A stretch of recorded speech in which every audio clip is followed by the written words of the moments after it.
What's up and welcome to another Mograph Mocast. I'm Dave. And I'm Matt, and joining us today, I'm super excited to have him on the show, Mr. Eric Demeusy. What's up? And Mograph is a supplement to our site, mograph.com, which is a motion graphics tutorial site with tutorials, plugins, podcasts, and other Mograph stuff. And on the show, we talk about everything ranging from motion graphics to Cinema 4D, After Effects, plugins, render engines, doing business, doing taxes, being a contractor, or working for the man. You can email us, info@mograph.com. Let us know what you think about the show. Questions, comments, concerns, queries, grievances, and notes and suggestions and all the things. This week, Eric is with us. He, if you don't know, you know his work. Intro. You know his work. Yeah, everyone knows his work. The opening title to Stranger Things, along with many other excellent things, but probably most well known for the Stranger Things intro. Yeah, and we have tons of questions we'll be talking about, as well as your new film that is out right now. I just watched it last night, I finished it last night. But before we get into everything, we do want to talk about the state of events in this country right now and in the world, really. We've been watching what's going on in the world, and we're listening right now. We're trying to listen. And people who don't listen to the show, people who listen to the show, they know that it's a no-brainer, like what our stance would be on the injustice in the world. I would really hope right that now, they would. And I really hope that they would, which is, of course, that we don't support what's going on right now, and we're extremely upset. And if you are just listening to the show for the first time, then you know that that's our stance on that.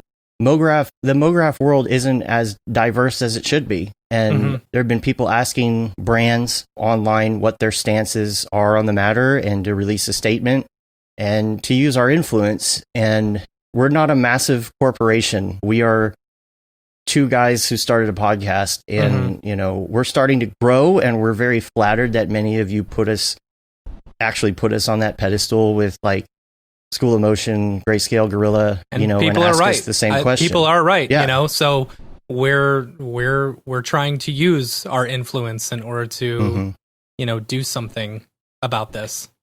And the thing is that we love our Mograph family, and we want to make sure that everybody knows that we're behind them on this. And we don't feel that a simple text statement is really enough.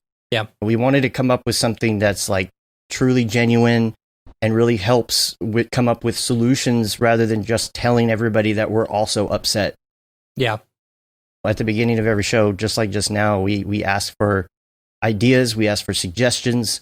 So we discuss this with all our producers, who are basically all of our Mograph family in the Slack, about what we can do. You're all our Mograph family, and we came up with something meaningful, which is a panel about solutions. We don't think that two white hosts discussing the subject would really be the best way to go about doing that. So what we're going to do is we're going to turn over our platform to Matthias on Thursday night for a Mograph special, where he's going to feature a panel featuring Hondo Eugene, Sage, Sage has been with us from the beginning, back, when we were just posting our dumb tutorials on Reddit, trying to figure out how to use YouTube. And then we're also going to have Sakani Solomon and Jonathan Winbush, and I think it's going to be a great panel. It's not just a one and done either. Yeah, we're going to be organizing these periodic panels, and that's something that people have been mentioning. It's like you can do something now, and that's great. But like to continue something and to making sure you're continuing to spread that message, and so we want to do that. So we want to keep this as a continuation thing to keep it going, so that it's not just a one-time, one-off. All right, we've done our part, because that's not the way to do it. But it's not, it's not going to be, it's going to be about discussions and finding solutions to problems, but it's also to discuss the influence of different cultures in the art of Mograph as well. That's how we're going to continue doing that, so join us on, it's going to be Thursday night. Mm-hmm. It's going to be at 8:00 Central Daylight Time. I guess that's what it is. I was putting CST by accident for a while, and I think that there's a daylight savings difference there. So it's CDT Central Time, 8:00 this Thursday night, Mograph special. Make sure that you come check it out. Now, we're going to be taking all sorts of questions. So email the questions, info@mograph.com. We're going to try our hardest to get to as many as we can. Like, we'll be taking live questions as well on there, but I think we're really going to start with the ones that are emailed. And so check that out. I'm excited to see what the conversation is going to be about. Absolutely. Yeah. You know, there's other things that we can talk about in this too. I think we might talk about some of this later on in the show about not only what's going on, but you know, trying to figure out your life and how to get through your day with a lot of things going on. I think that it's on a lot of people's minds. I think people are mentally dealing with a lot right now. Yeah. So we'll talk about that later on. But again, we just felt like it would be better to hand over our platform to Matthias to have a conversation. So yeah. So there's that. There's also I've got some other notes here. Just the week in general. I also wanted to say that we have some other things we're working on too for Mograph, and we're not going to get into the huge details about it right now because you know, we're working on it. But Matt and I don't make a paycheck from Mograph.com. Yeah. Just Mograph is our side hustle. Know. It is. This year it's starting to ramp up. I'm not saying we won't ever make money off of it, but we are reinvesting that money. We're paying our teachers, and we are reinvesting the money right now into community tools. Yeah. So that's about all we'll say right now. But we will give you updates on that as it progresses. We just need to finish working on what we're working on. So any other if you want to hear more, make sure to go to mograph.com, sign up for our newsletter, which we send out once a month periodically. And do that. And any other, I don't know if we have, again, Camp Mograph, if you missed that last week, you know that we had to postpone. Has been postponed till October of 2021. We are super appreciative of everyone who is still on board. We've gotten a few refund requests, and we totally get that. You know, we just want to say that we don't take it personally at all, and we love every single one of y'all who are supporting us, and especially the sponsors who are sticking with us. Let me pull up the sponsor list real quick, just so we can give a big shout out to them. Our village sponsors, Maxon, Video Copilot, and Otoy. Our gold level sponsors, Grayscale Gorilla and Minimal Massive. And then our bronze level sponsors, A Scripts and School Emotion. So thank you to everyone who has stuck around with us for Camp Mograph 2021. We're super excited about it. Yeah, I'm missing that really bad. Yeah, like it's hard. The sense of community and like just being with people in person, it's just so different than being on Slack. You know, or being on social media and things, and it's like it's cancellation after cancellation, and you know, we're a community that loves to get together and hug each other and you know, hang out and have fun, and I'm jonesing to get back in and hang out with people and talk to people again in real life. It's just it's not the same sitting behind this desk. This is just a green screen in a living room, so you know. That's, you know, we'll get there. But on that note, sorry. It was just announced the 3D motion tour. Do you have that in your notes? I don't. Is it officially announced now? I think so. Yeah. Maxon just announced 3dmotionshow.com, the 3D and motion design show. It kicks off June 18th at 8 a.m., I guess. Is that right? You can go to maxon.net and check out some of their press releases and stuff. Did they announce speakers yet? I don't know. Let's go to 3dmotionshow.com and see. I don't want to say anything I'm not allowed to say. No, it doesn't look like they have any of the speakers up yet, but it says 8 to June 18th. So, make sure to listen up for that. It's going to be a good one. Okay, cool. All right. Last thing I do have on the list for this week is we finally got out our preview of Jonathan Winbush's course, Creating the Unreal. I'm so excited about it. We've been working together since November, December, and trying to ramp all this up and put it all together and doing all the background programming and getting beta testers on board and all of that stuff. It's going really well. The beta test response has been amazing. Yeah. We put out the preview and everybody's like so excited about it.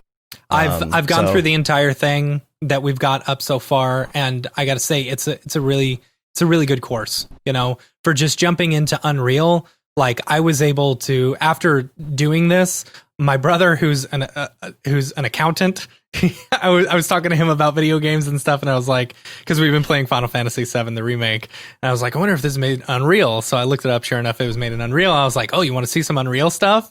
So I showed him everything that I knew, and it's amazing how easily you can jump into Unreal after going through just a few chapters of this course.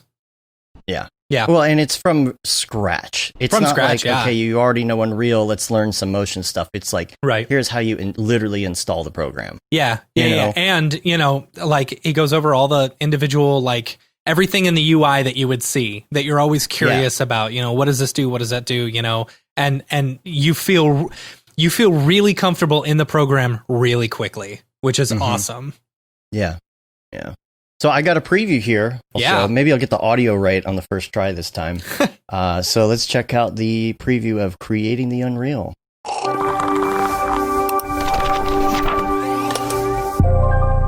What up? Winbush here, and today I'm excited to tell you guys about my brand new course coming to Mograph.com, Creating the Unreal, a motion graphics guide to Unreal Engine. So if you're a motion graphics artist like me, I know you've been hearing the buzz around Unreal Engine lately for its use in film, television, and live events. Well, in this course, I'm going to give you a step-by-step breakdown as we go through the process of getting familiar with the engine, the interface, and I'm even going to show you integration, how to use Cinema 4D with Unreal Engine. So we're going to start by exploring the marketplace, and then from there, I'm going to show you guys how to set up a scene. We're going to get familiar with the content browser, the viewports, how to set up the sequencer for the timeline, and then from there, we're going to get into lighting, texturing, rendering, and everything else that comes along with it, so you'll be crazy comfortable in no time. And that's not all. It wouldn't be an official Winbush course without throwing a little bit of Cinema 4D in there with it. And so I'm going to show you guys how you can integrate Cinema 4D to Unreal using a Datasmith plugin to make your cool motion graphics package and render them out in real time.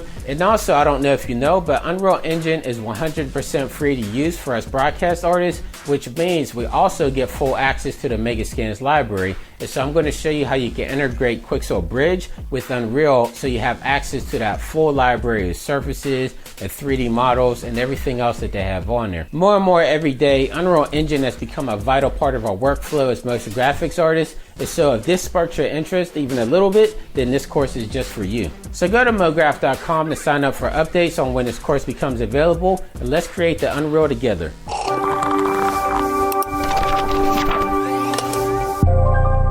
There it is, y'all. Cool. I'm so excited about that. It's going to be fun. Dude. And we have so many great ones planned right now. His is obviously like the closest to being ready to go.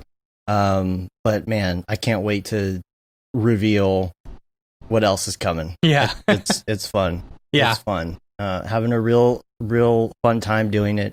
I feel personally like grateful right now to the position that we're in because Matt, you and I run a business. Yeah. And we have been able to miraculously maintain okay through that. And and so I don't know how. I'm very thankful for that.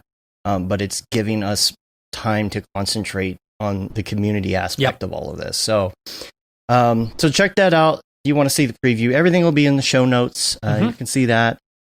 But I wanted to we're gonna get just straight into the topics. So I wanted to quickly just hit one Ravcock. What's your flavor? What's your flavor?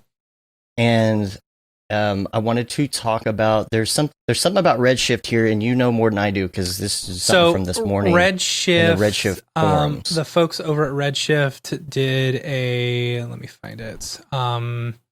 And y'all we'll put a link in the show notes for it if you really want to go look it up. It was, hold on if I can find it. Come on, Redshift. Come on, computer. You have to log in. No, to it's view it. we've got it on the Slack. It's basically an update about the current status of the Mac OS Metal port to Redshift. So they're talking about kind of the problems that they've been running into and so on and so forth. So if you're interested in checking that out, we'll have a link in the show notes for it. Mm-hmm. Or you can just go to the Redshift forums and check it out. But it seems to be like, they're working on performance and, they're still having some issues with, I guess maybe displacement or something. But yeah, definitely don't mention another render engine in that forum. Otherwise you'll be permabanned.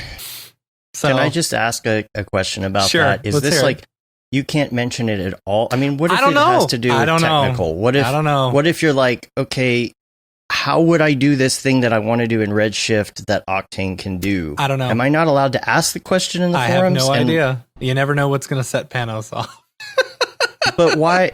I really want to know, like, is there a reason for that? Like, is that okay? Or are they just saying, like, if you're going to, I understand talking trash. Nobody wants anyone talking trash about render engine. Asked that you not discuss competitor products elsewhere. That you do it elsewhere, not in the Redshift forums. So, all right. Well, you can do it in our Slack channel. You can, yes. We have all the different channels, and if you want to sign up for the Slack channel, just send us an email, info@mograph.com. We'll get you in there. Yeah, we've had a lot of people emailing us about that lately. Yeah. So welcome all the new peoples. Yep. And we're come in, introduce yourself. Don't just come in and don't say anything. Come in and like be our friend. Come in and show us your reel, show us what you're working on, and totally. Let's get to know each other. Yep. So I'm going to move us to the Stranger Things portion of the show. I should have audio track, right? I probably find it on Spotify. We want to talk to you all about that.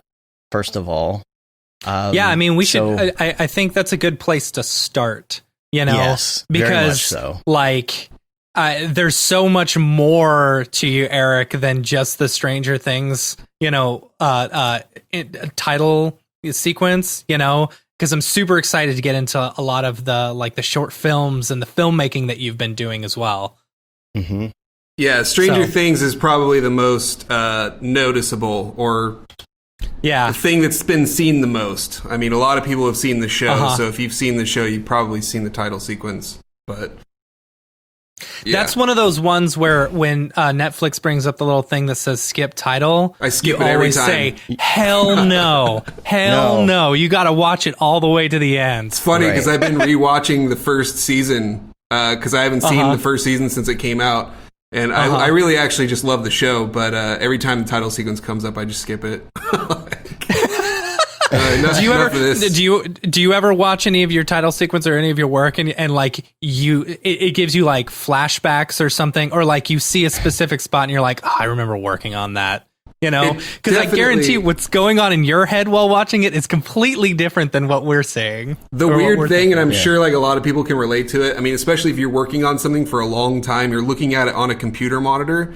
And then when you see it on a TV, it's a really weird thing because it's like you're going from staring at it on this monitor for months and then seeing it on a TV, and it feels like you're looking at it on a monitor again for some reason. But every time I see it, it's like brings me back to that time, and reminisce.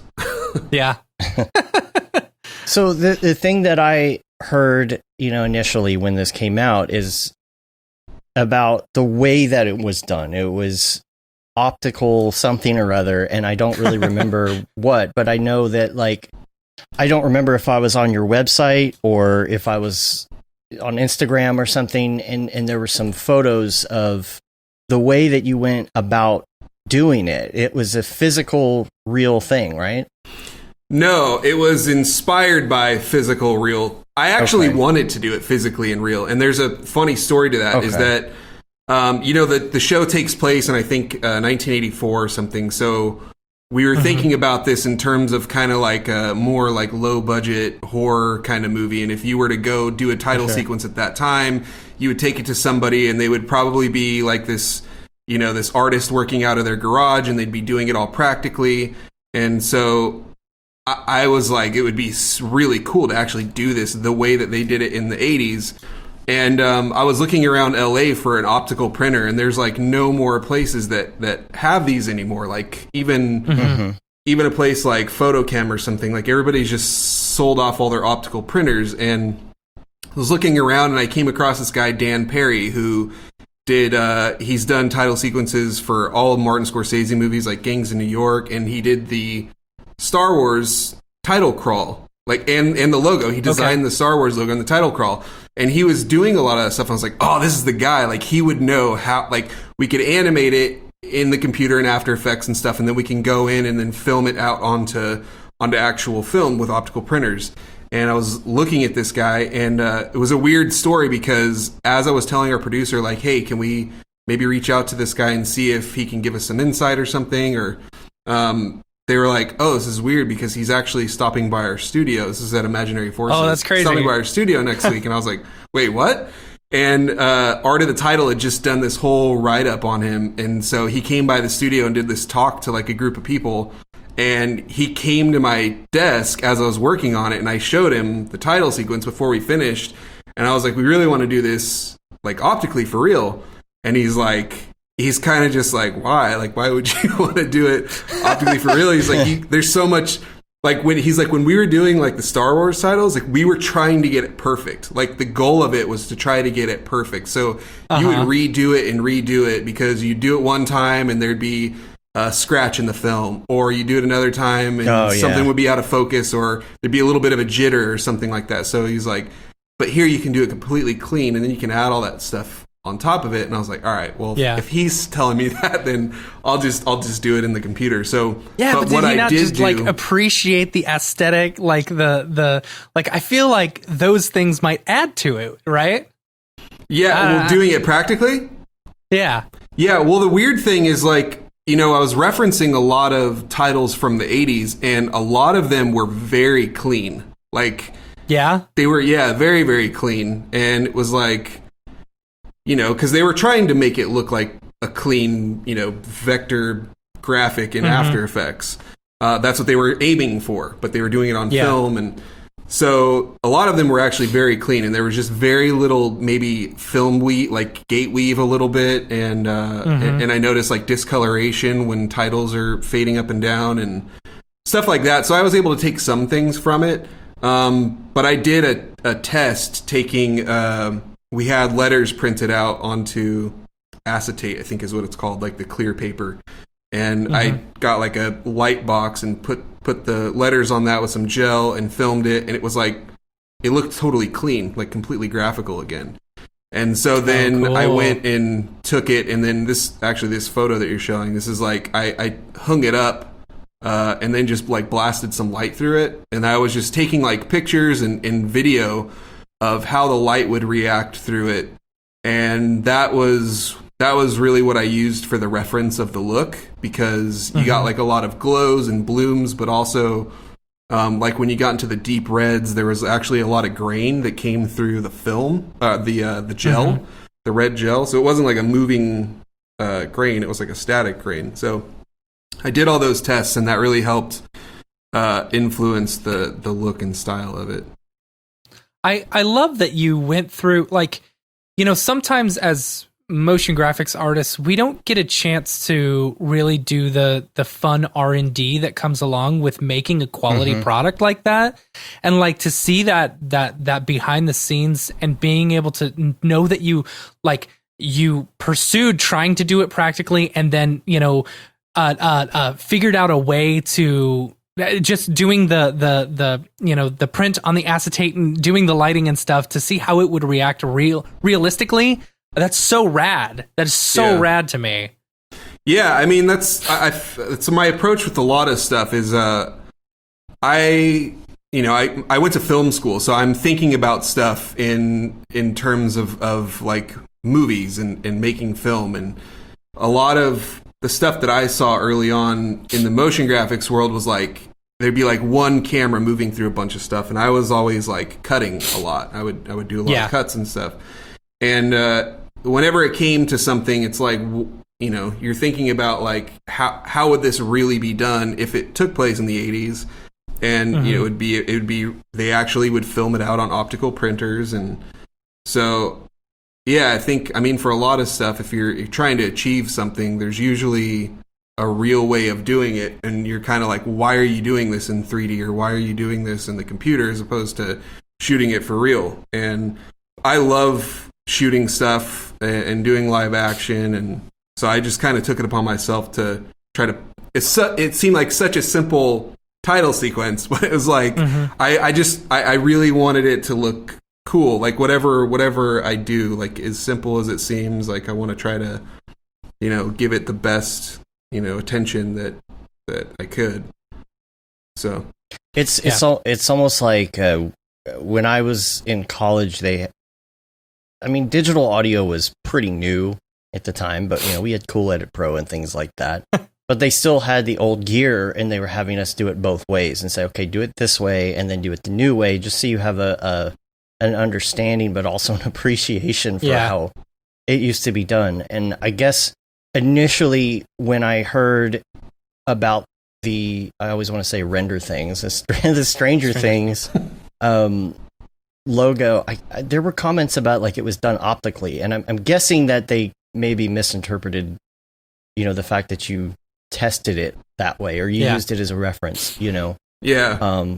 It was probably there was like a few articles that came out around the time that the show came out, and they probably took the behind the scenes photos and stuff of the stuff that I was doing for R&D and thought that it was done optically. But that's what I wanted to do, but in fact, had we done it optically, we wouldn't have gotten the same. It would have looked very clean. That was the first thing that I noticed. Like I said, when I did it on the light box and I shot it, it looked like a perfectly clean red graphic. And so had we done it that way, we probably still would have went back in and tweaked some stuff. But it's interesting. And we changed a lot. Like I probably redid that title sequence like 7 different times because the Duffer Brothers they were very involved with the title sequence, and we'd have all these different versions, and you know, there'd be like these 2 letter forms, and they're like, we don't like this we don't like this particular shot, can we swap it out? So then we go back in and do it a different way, and at a certain point we started with a different font, and then when we changed to a different font, the serifs were a lot different. Like they used to have kind of like these block shaped serifs, and then they went with a font that had like this pointy curve, and it can completely change the way that all the glow effects were working with stuff. And it was built at 4K, and so like every time it was a new shot, it was like redoing it from scratch because it was so custom to every single letter form. So by the end of it, I got sick of it because it was just the same thing over and over and over. But yeah, I mean, to their credit, they had a lot of really cool references, and they had an eye for it, and they knew what they wanted. So well, the font is something that was used, I think, on a lot of books around that time. It was Stephen King what's books. The font? Yeah. The font is ITC Bingat. Yeah, we started with a different font. I think it was called Serpentine. That was like in the pitch book. That's what like won the pitch. And then at a certain point, so we were working on it, and then we stopped. Like we were working on it while they were shooting, actually. So like they were on set. Like I remember getting on phone calls, and like they were having to pull the directors away and comment on the title sequence. Eventually they were like, I think the producers were like, this doesn't really make a lot of sense. Like, we really got a lot of work to do here on set, so let's just hold off until we're finished shooting. It was like, yeah, that makes total sense. Like, I don't know of any production that's really like working on their title sequence while they're still shooting the movie. Yeah. But so we stopped for like a few months, and I thought that the job got canceled. Like, I thought that they just didn't like what we were doing because it was so simple. It was so hard to like be impressive with it at all. So I'm like, they don't like what we're doing. And the studio's like, no, they're gonna come back. And then after they finished shooting, they did come back. And then we were like, the last part of it, I probably spent about 3 months on it, just working. Like I said, it was like over and over, iteration after iteration. That's what happens when my anxiety kicks in and I'm doing emails. I'm like, oh, that person didn't email me back about the sample I sent them, so that means they hate it. Yeah. Or something like that. Yeah. You know. Did you have to listen to that? Like, was the music picked like at the beginning? Yeah, that's a good question. Because the music lends so much to the title sequence. Yeah. You know? The music was done before we started working on the titles, actually. So that was a cool, awesome. rare scenario where we were able to animate to the music. And one of the earliest motion tests that I did was much more frenetic and a lot of cuts and like quick moving letters and but they really like their whole like reference main thing was like almost the Pulp Fiction title where it just scrolls. It's just a slow pushback. And so we were trying to like still get cuts in there, which is like slow moving type. And but they had the music from the beginning, and I don't think it ever changed. So yeah, we were able to animate to it. That's awesome.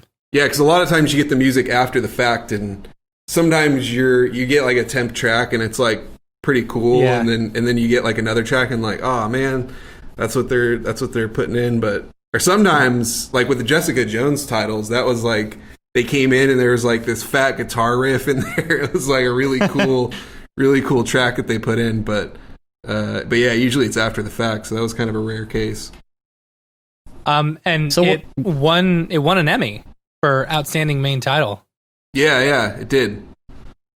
That's like had you had won one previously? Is that correct?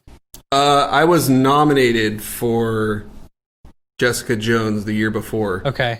And I was on the team that worked on Game of Thrones. And so that won. I think Game of Thrones won, but I was a very small part on that team. And then Jessica Jones got nominated the year before, and then Stranger Things. Man, you've got an impressive looking site. Very, very impressive. Yeah, and then you also did the short. It was a short, right? This one up here at the top. What was the title? It was Star Wars. The New Republic anthology. Because at the time, this was so we made this as like kind of like a teaser trailer for what a Boba Fett movie would look like. This was back in 2015 when they were just starting to announce. I think they had Rogue One underway, and they announced Boba Fett was going to be the next movie, and these were all going to be like anthology movies. It was going to be like the side stories were going to be called the anthologies, and I remember when they announced this, they were talking about the Boba Fett movie and that it was going to be like a prequel. Like we were going to learn a little bit more about Boba Fett's history, and I was like, no, it should be after Return of the Jedi. Like he should escape from the Sarlacc pit, and you should see like a freaking cool Boba Fett adventure. And like I want to see him using his jetpack and all his gadgets and everything, and going on like a bounty mission. Like why is this guy the best bounty hunter in the galaxy? And so me and my friend who's Jason Mitchelltree, we came up with this idea of like just a quick thing just to like tease the idea that he escapes from the Sarlacc pit, and that's what that was. That was really fun to make though. And because I got to do the suit. It was like customizing the suit, and I learned airbrushing, like, again, physical stuff. Like, nice. I love making props and stuff, and learning airbrushing was like really fun for that. All the weathering. I was gonna say the suit looks nice. It looks good. Yeah, it was. We wanted to just get a regular, like a normal suit. Like, there's a guy called Boba Maker. I think his name is Daz, and he does like really good screen accurate Stormtrooper costumes and Boba Fett costumes, but we didn't have the budget for that, so we got this like, I think it was just like a deluxe Halloween costume kind of thing, and we did like some screen tests and like saw like what looked good and what looked bad about it, and then just went back in and painted it and like modified it and stuff. That's funny. That was fun. How do you feel about the Mandalorian? Like, yeah. I like it. I like it. It's cool. It's a fun show to watch. Yeah. I think what they're doing with the technology and the visual effects is the most exciting part to me. Totally. Yeah. But it's cool. I mean, how could you not like a Baby Yoda? It's right. I don't know. Right. It's a fun show.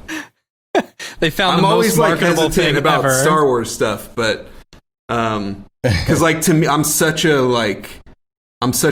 George Lucas purist. Like, Star Wars is the stuff that George Lucas makes to me. Yeah. And so like every time there's a new project, I'm like, but I've loved all the movies that have come out so far, and The Mandalorian's cool. If you're a purist, then how do you feel about the first 3 episodes? You mean episode 1, 2, and 3, or episode 1, 2, and 3? Phantom Menace. I like them. Do you? Yeah, I like. Then you are definitely a purist, dude. I am all about Jar Jar. I love Phantom Menace. I love episode 1, 2, and 3.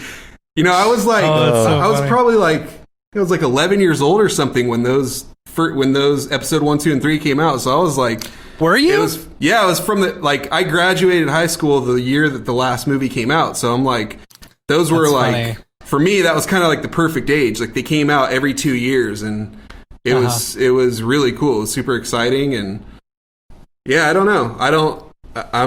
I liked those movies. I know there's a lot of haters out there for those movies, but but I feel like if you were 11 when the Phantom Menace came out, like, I think that's the right age to enjoy Jar Jar, right? Well, yeah, that's what I'm saying. Like, I understood that character as being like just a goofy, comedic, like, dork. It was just like a buffoon and somebody that you could laugh at, and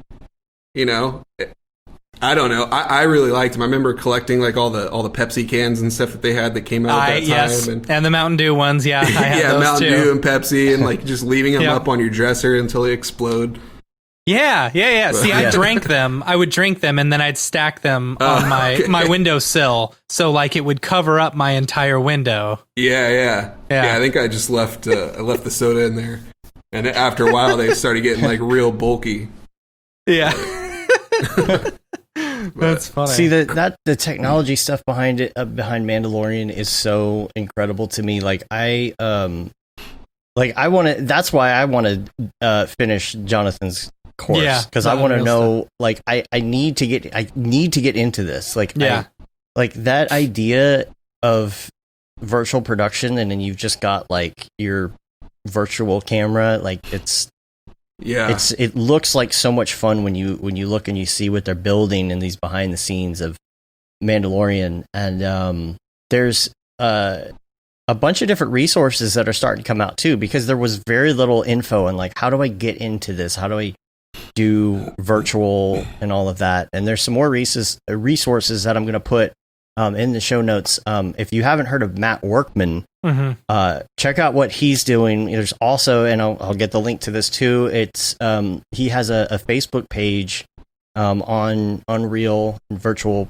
production and things like that, and he's just doing some amazing things.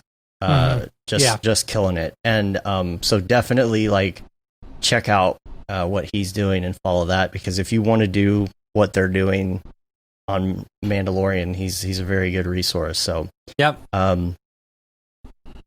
Yeah, that's awesome. I actually kind of want to jump into. I feel like what they're doing on the Mandalorian with Unreal Engine, like coming from the game side into film, I feel like that is the perfect use for it. And yeah, it's tough because like I don't know if you'd necessarily use Unreal for like finished visual effects shots at this point. I'm sure eventually probably people will, but the fast render capability is awesome, and being able to use it in a virtual set like that where it's part of the set and not the entire focus is a really cool way to use it. But it's funny because George Lucas was doing this exact same technique on the prequels. It was just green screen at that point. And it's still, there's like if you watch the behind the scenes for The Mandalorian, I mean, it's almost entirely CG, some of the stuff. The sets. Like it's done practically in camera. But if you took away the actual screen and put it with green screen, it's the same type of technique. You're replacing the green with CG, and you're able to capture the CG live in camera. So, it's my beef, like, and it's been a while since I've gone back and watched them. And I'll tell you, I saw the Phantom Menace in the theater probably a dozen times. Like it was my go-to movie. And it took me about a dozen times before I realized I didn't really like it that much. But I don't know. There's with me, I felt like some of the movies back then when it was in the early digital stages, they felt really. So the movie Sin City and 300, they're all green screen and stuff like that.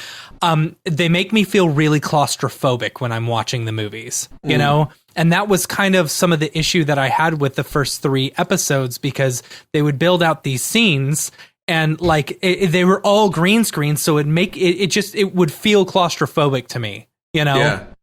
I don't know if that makes sense at all. Yeah. Well, I mean, I think going back and looking at it now, you could tell more so, but I mean, for me as a filmmaker early on, like back in high school wanting to make movies, green screen was super cool. Now I really don't like I just like using it myself. It's so hard because there's so many things that you don't get, but you also, it's the same thing if you're using screens, because the whole thing about like a real environment is you have objects that are around you that are casting shadows on you and blocking light and reflecting light. And when you have just a giant green wall, that's not realistic to what is actually in the image behind you. Like you might be in like a valley that's casting light all over the place. So using the screen where it will actually cast light back onto the actors is really cool. I find that with green screen, a lot of times it becomes so flat looking, and that's a really hard thing to get around. But the people that were acting in it too, they mentioned in the behind the scenes that it helps because they all know what they're looking at. Instead of 3 people with 3 separate imaginary ideas of what would be on a green screen, they're actually looking, like in that scene with the tunnel when they're going slowly through the water in that tunnel. Gosh, you look at that and you're like, you really felt like you're moving because it's all around you and the tunnel is moving around you. And so they're all sitting there looking at the end of that tunnel, knowing exactly where it is and looking at the same thing instead of just imagining. Well, I wonder if that's the case while they're actually filming, because when they're actually filming, the only part that's really being rendered is the field of view from the camera. So if you're filming like a side shot, the only part that's like true to the camera is going to be off to your right side if the camera's filming over here. I'm curious what the rest of because like when you see the behind the scenes, they're just showing you like the whole world projected on the screen, but then when they actually go to film, it looks a little bit different. I'm curious if you're in the environment while they're filming, if you can see it that way. That would be really cool, and I could see that being definitely helpful. But even if not, if they're able to just show before, if they're able to show it beforehand and you can get a sense of where you are, it's definitely helpful. See, now a part of me wonders if so the other day I was watching a shot or like a video or something where someone was showing off this same type of technique, where someone was driving in a car and someone was using a camera, to simulate what's going on in the background, like they're driving through the woods or something like that.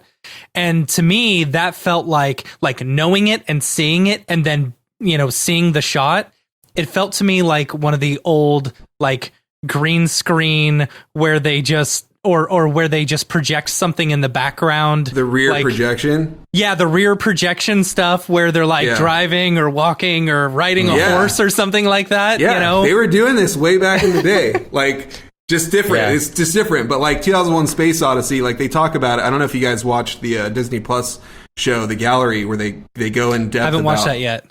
Oh, it's really cool. I don't know if it's the last episode or the one before, but they go kind of a little bit more in depth with the technology. And and some of the visual effects guys were bringing up 2001 Space Odyssey. And that's the first thing that I thought of, because it's rear projection. It's just a completely different technology. We're in a different day and age now. But back then, it was like you would project an image straight on to the actor and the background, and the camera would have to be in the exact same position. And it was... you would do it for real. You would do it live, and you would shoot it like that. Yeah. But you couldn't really move the camera around too much or any of that. So yeah, I don't know. To me, that felt like, I wonder if because like going back to the Phantom Menace, that scene with like all the Gungans and the droids, how they're gonna have that big war. When I first saw that in the theater, I was like blown away. I was like, wow, I can't believe he did this digitally. It looks amazing. It looks realistic. You go back and look at it now, you're like, okay, that's, some early CG stuff, but like now I wonder if, because we know, like right now we're thinking, oh, this looks incredible. It looks so realistic. If like in 5 years, we're going to be like, oh, that was just shot on an LED screen, with a camera in Unreal, Yeah. I don't know. I mean, when I was watching the show, like the show has a very specific look to it and if you watch it, you'll notice there's not a whole lot of like direct sunlight on the actors. Because that doesn't hold up as well when you're doing that kind of technique. Like, it's a lot of diffused lighting, and it kind of gives the whole show like a certain look.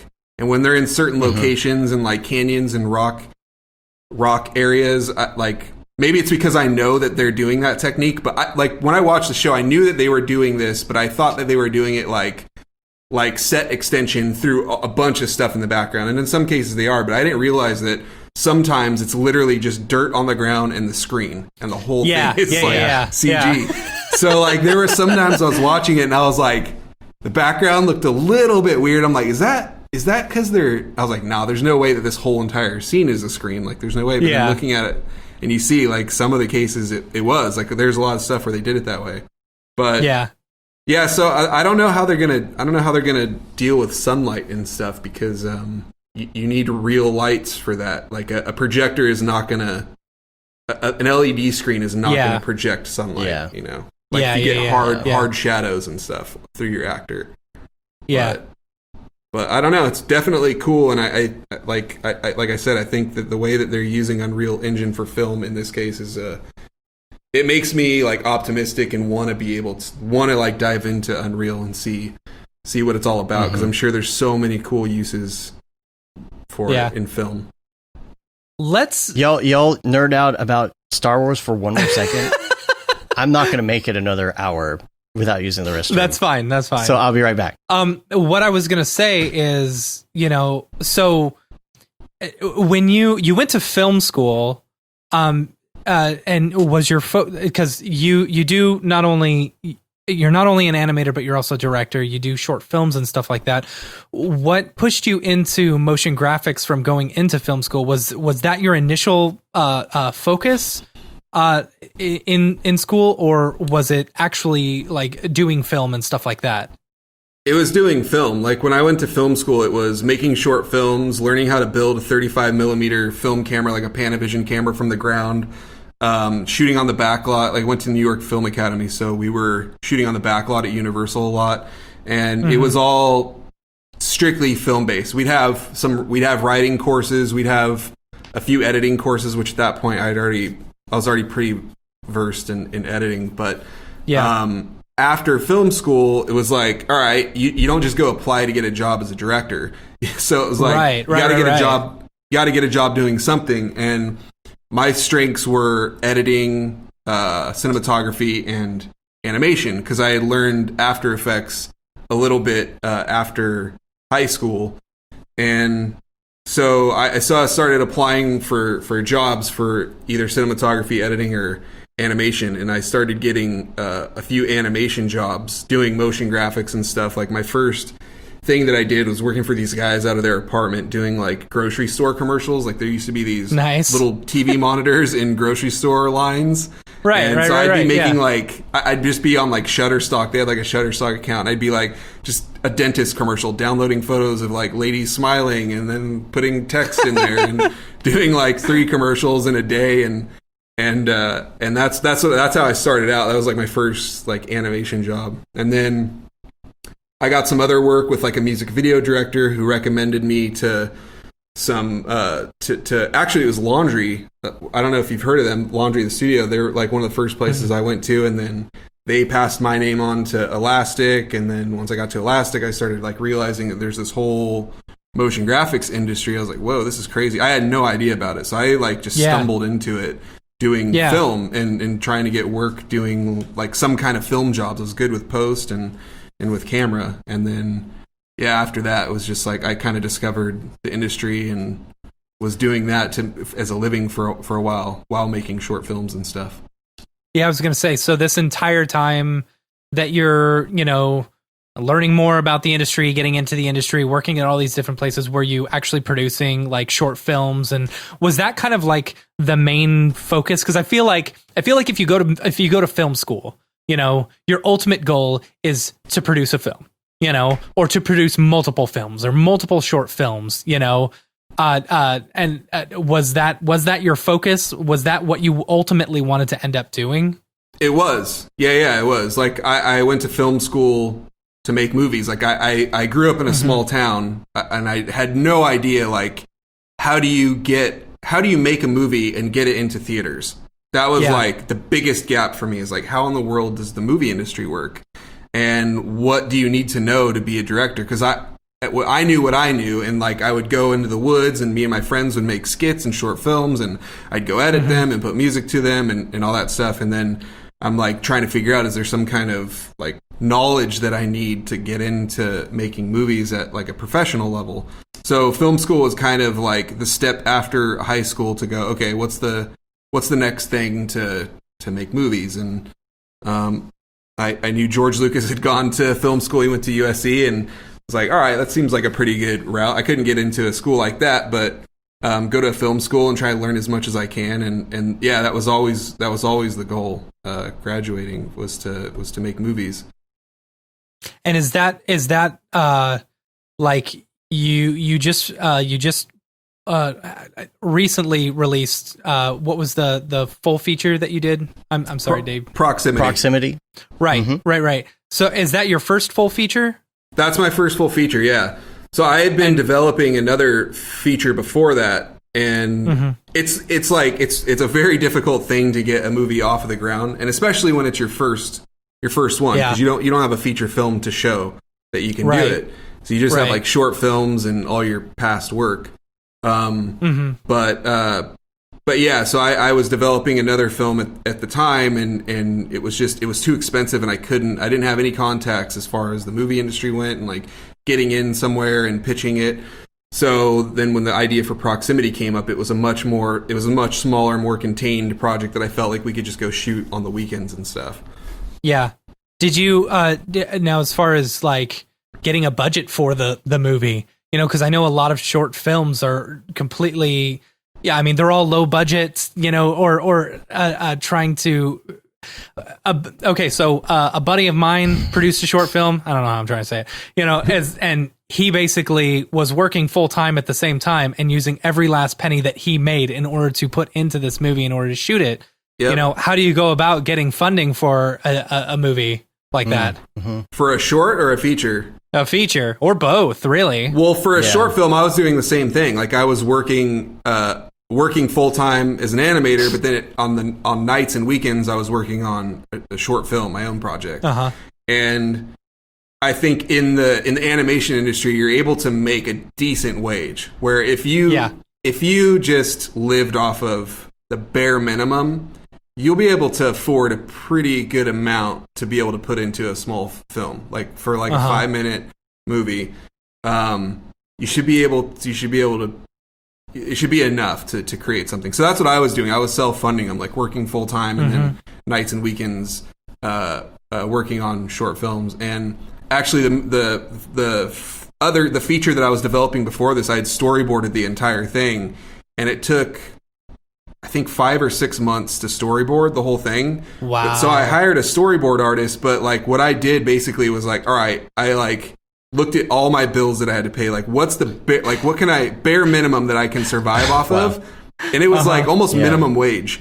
And I said, okay, everything that's above that, I give to the storyboard artist. And I just be honest with them and say, hey, look, this is all that I can afford. And it was like it was not a big wage, a day rate, but it was like, it was honest thing of like, would you be able to help me out with this if I could pay you this much?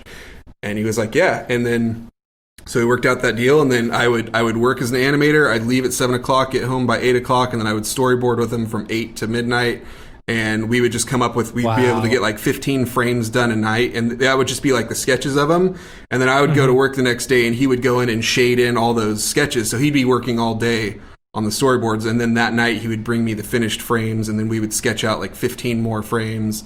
He would go away and fill it out. Gosh. So how many frames did it end up being for that? Somewhere it was over 1,000, like 1,200 or 1,300 or something like that. I can't remember, but I have like these 2 big fat binders of an entire feature film, and I actually scanned them all into the computer, and I've been editing those. Like before this project, I started editing those, so I have. And I'm going to do a table read with the script. So we basically have like a feature-length animatic of the movie that you could watch beforehand. And then the cool thing is if you want to change anything in the script or whatever, you can just re-storyboard that little section, cut it into the movie and see if it's working. And then at that point, you kind of get to see like a rough, cheap version of the movie. That's super cool. But yeah, and then when it comes to like a feature film, we originally, like, I was going to do the same thing. I was going to, like, self-fund it and do it super cheap and then just go shoot it with my friends, like, on the weekends. Like, we just kind of make it up as we went.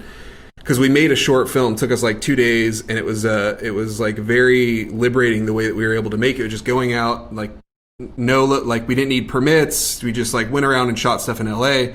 super quick. We did it kind of, like, found footage style. And I was like, oh, man, we can make a whole movie this way, kind of. Like, if we just shot every weekend over the course of like a year, we'd probably be able to have an entire feature worth of content, and then we could just edit the movie. And then I wrote the script, and it started getting more ambitious, and then we were like, all right, let's do a Kickstarter, just because like then maybe we can get just like a chunk up front we could go shoot and start with. And then from doing the Kickstarter, it actually attracted some investors, and that's where we found our sales agent, executive producer. And before we even went to go shoot that first little chunk, we had the funds for the rest of the feature. Wow, that's awesome. Yeah, that's super cool. It's all different ways. It's like there's so many different stories and ways that people get funding, and it's so different. I don't feel like there's really like one way to do it. How'd you feel about the whole Kickstarter the Kickstarter way of doing experience? Things? Yeah. Well, I had done a Kickstarter a long time ago for a short film that I did, and it was just like when Kickstarter first came around, it was like, oh cool, you could throw your stuff up there and like people will just fund it. And it's like it's really like a job. Like I feel like now Kickstarter is like it's more of like a marketing tool. It's like like usually the projects, it seems like, kind of already have their investors lined up, and they're sort of doing a Kickstarter campaign to like gain traction or attention and like awareness. And I don't know, it's hard. It's like it's a full-time job to do it, and it's you can't really rely on just like random people stumbling across it and donating. It's almost like you have to have like a following first and then do the Kickstarter in order to be really successful. Yeah, I think that's one way to do it. And another is like a lot of the projects that I think the projects that are really successful are ones that have a product that they're trying to make, and you could basically pre-order the product. I mean, Apple was doing this from the beginning, like with the first Apple computer. Like you would go to the convention center, and they had their little booth, and you'd be like, hey, pre-order this computer, and then they take all the pre-order money and go actually manufacture the computer And Red Digital Camera did the same thing. They had like a prototype. They're like, here's our camera. Like, oh, it's really cool. Put in your pre-order. Tesla's like done the same thing with some of their car models. So yeah. I feel like that model has been around for a while, and it's kind of tricky to do with a movie. You have to like get an audience that really wants that type of movie and get that audience to see the Kickstarter page and to put it in. Because like, for me, it's like if it's a really cool thing, you could pay for it up front. Like, okay, I could give $25 to this thing. And if you have enough people that would actually go watch the movie, do that ahead of time, then you could make the movie. But I don't know. It's different. So, do you ever plan on going back to the other project, or are you continuing the other project that you did? Yeah, I'm actually working on that right now.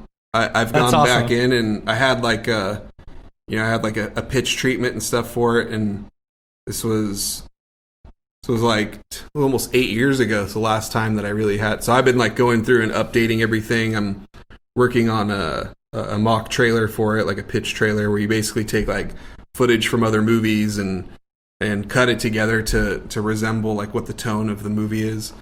Oh, interesting. So that's cool. Yeah. It's the first time I've done that, but give us a synopsis of this movie, though. Because I have some questions that I want to ask about your process. About which movie? About Proximity. Yeah. So it's what it's about. You'll have to excuse me. I haven't seen the movie yet. Oh, no worries. No worries. Just tell everybody, Yeah. It's basically it's about this young NASA scientist who is abducted by extraterrestrials, and nobody believes him, so it causes him to go down this path of obsession, and he kind of goes on a journey of exploration and discovery. And it's sci-fi. It's a grounded sci-fi, I would say.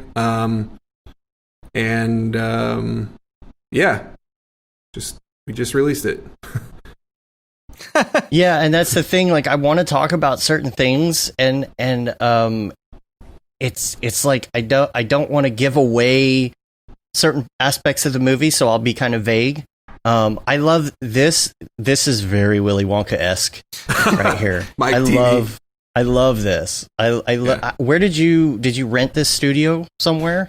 It was a studio space that one of our contacts let us use. So we had originally like this whole section of the movie, like this was something that when writing the script was like, okay, this would probably be something that we'd build on a soundstage. It was never meant to be like an endless white room.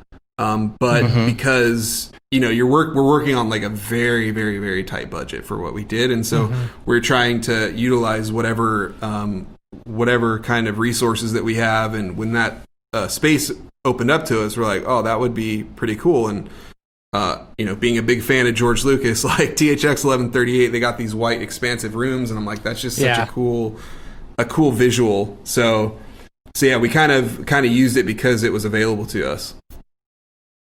That's cool. And there's so many other like spots throughout the movie that I'm looking at, and I'm like, I wonder where they got that or how they worked out that, because I figured you're probably doing stuff like that. You're like, oh, this person has a place we could use for free, or something like that. There's like the scene where all of the guys are in the room monitoring something, right? And I'm trying to be vague. The control room. Stuff away. The control room, and so like you've got all that equipment in there. Like, was that a place that already existed that had equipment? Did you build that?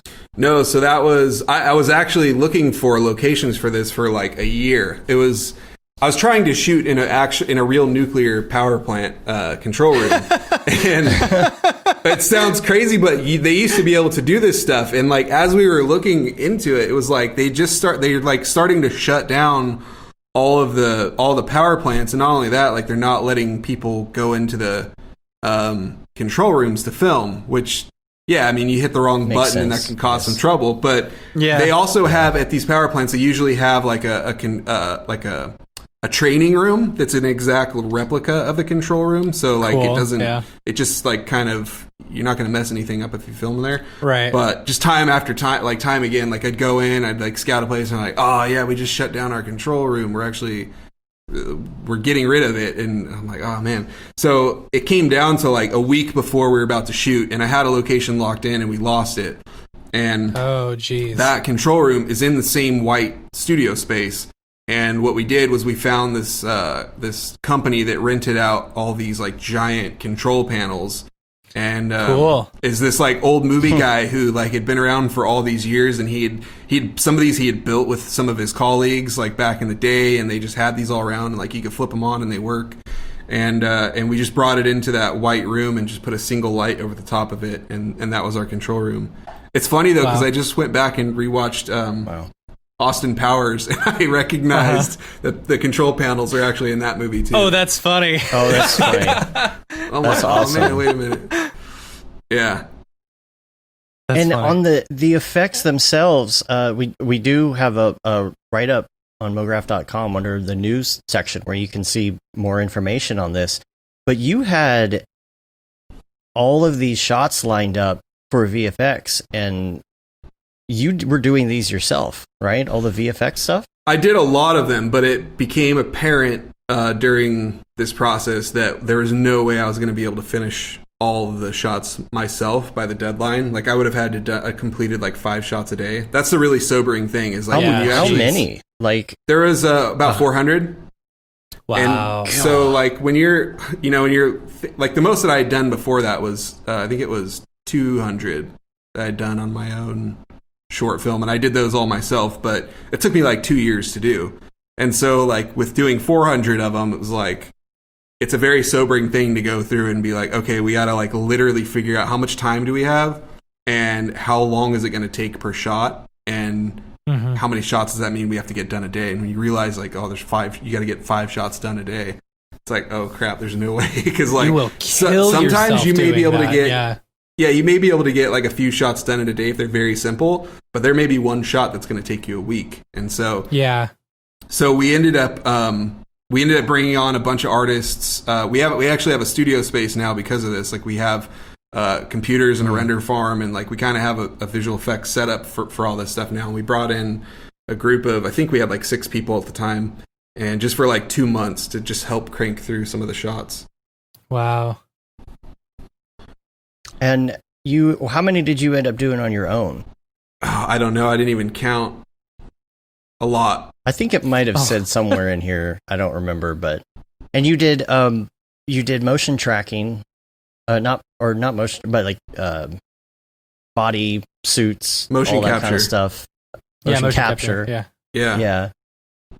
That was the first time that I'd done that, and I didn't think we would be able to do that. I thought it was just like outside of our budget. But again, we got lucky. We had a space opened up to us that we were able to go in for just a few hours. So I just got all the motion that we needed and knocked it out in a few hours. Was this for the train scene mostly, or?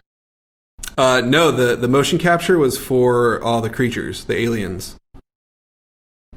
Oh, okay. So with the train scene, still trying not to give things away. Yeah. But when that one camera view where you can, where the camera's looking around from the Android, lots of digital things going on. Was that like that had to be some sort of character animation or something as well? No, that was what's the site that has all the Was it Mixamo? Yeah, Mixamo. It was all Mixamo. Okay. So it was Mixamo using and this is actually, I got to give credit to Steve Teeple. He had actually done a presentation. Nice. He was working on the film, and he had suggested this because I outsourced that shot to a company, and they were working on it for a long time. And it was like it was never really getting there, and there's a lot of like stuff, and it was like kept going back and forth. And finally, I just said, "Screw it! I'm just going to try and do it myself." And I spent like 3 days, I think, just doing it. And Steve had told me, he's like, "Dude, you got to try this thing I did with Mixamo using motion clips in Cinema 4D, where you can basically take a bunch of different pieces of motion capture and mix them all together. Yeah. And so I just found like all these little bits that would work for the certain action, and then combined them together and just rendered out a bunch of different passes like Fresnel Pass and Point Cloud Pass, and just comped it all together. But yeah.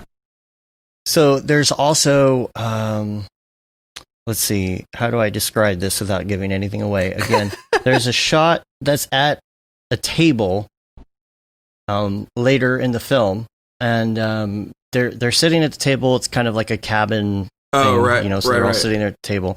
That is a beautiful shot, by the way. My question to you is, because I was paying attention to certain things in the shot that were CG, and I'm like, okay, is this shot a lockdown shot that has like a digital push, or is this something where you were actually pushing and you went in and you tracked all of that? No, it's a digital. Just the wide shot from the side. Yeah, it was just slowly moving. Yeah, I'm surprised you even noticed that. It was like very slow, but yeah, I put that. Yeah, it was just like a post zoom, which I don't like doing, but the shot it's a couple of the shots are really long, and it helped just give it that little bit of movement. But when they're sitting at the table, go ahead. No, go ahead. Oh, but when they're sitting at the table as well, like right after that part of the scene, there's the thing with the arm, and I want to know like how you did the thing with the arm. Was there a lot of tracking involved? Yeah, Cinema 4D, like that looked complicated. Wrapped green tape around their arm, and then no way, just had them sit there, and then we went in. In some of the cases, it was just like a 2D solution where you just render the animation out from whatever angle. Because again, we have to do these fast, and those shots came kind of toward the end, so it was like, all right, just render it from one angle, render the animation happening, and then just track it on 2D in After Effects, track it onto the arm. So I've done that before. I've done that before too. Yeah. Yeah, some cases it was 3D. Like the first couple shots that I did myself, I did 3D, but then it got to a point where it was like, you know what, like you got to really figure out. You don't have time to go through all this. You got to find like the quickest way to do it. So but on set was like there was really was the crew.